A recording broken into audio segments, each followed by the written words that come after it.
Well, we talked about those couple of fraud cases, one at the state capitol, the other up in Minnesota. A local woman now in trouble with law for allegedly committing fraud against an old boyfriend to the tune of thousands of dollars. Let's get out to Doug Evans, who's on top of this story for us this afternoon. Doug? Hey, good afternoon, Tom. You know, it's not unusual for someone to bilk an ex out of child support payments. That's happened before. But this story has a different twist, and it's one that the Coweta County Sheriff's Office wants to get out there in case there are other victims or anyone who might have information about it. Let's roll some video for you and show you who we're talking about. It was not a good New Year's Eve for 18-year-old Bria Hardy. She was taken into custody here at the Sheriff's Office and charged with theft by deception. We're told her ex-boyfriend came up here in early December, told investigators that he believed that he was the victim of a scam perpetrated by Hardy, in which he had paid her over $7,000 in child support payments.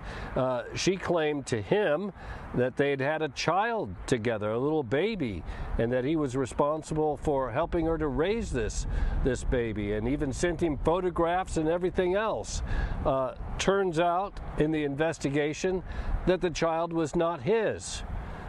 Turns out that the child wasn't hers either, belonged to somebody else. Well, investigators here are asking anyone who has information on this case or had any dealings with her before to contact them.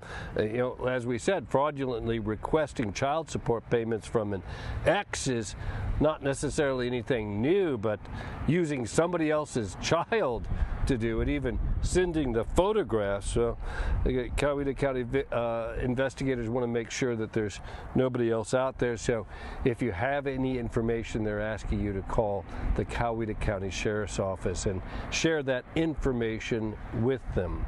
Theft by deception is the charge here, and again, she was taken into custody hours before midnight at the start of the new year. Incredible, Doug, the lengths somebody will go to defraud somebody. How did these allegations surface in the first place? In other words, did the ex-boyfriend report her to police? He must have suspected something, Tom, for him to come forward here to investigators in early December. Then they started at work on his allegations, learned that the child was not his. In fact, the child belonged to somebody else. There is a child. There is a baby. The photographs are real. Trouble is, it doesn't belong to her or him. She apparently used somebody else's baby to convince him that it was his and hers, and he had some responsibility to the child. Kudos for him, paying $7 grand, you know, helping her to raise this child or whatever through financial support, but apparently it wasn't warranted in this case. So maybe I'm digging a little too deep here, but does she know the child that she alleged was hers, and is he going to get that money back? Well, you know, it's going to be up to the court, I think, as this case meanders through the legal system now, to see if he gets any restitution in the case. That's certainly something that'll probably be on the table from the prosecutor's office here. In terms of whether or not, you know, she knows the child, that's we simply don't know that. Yeah.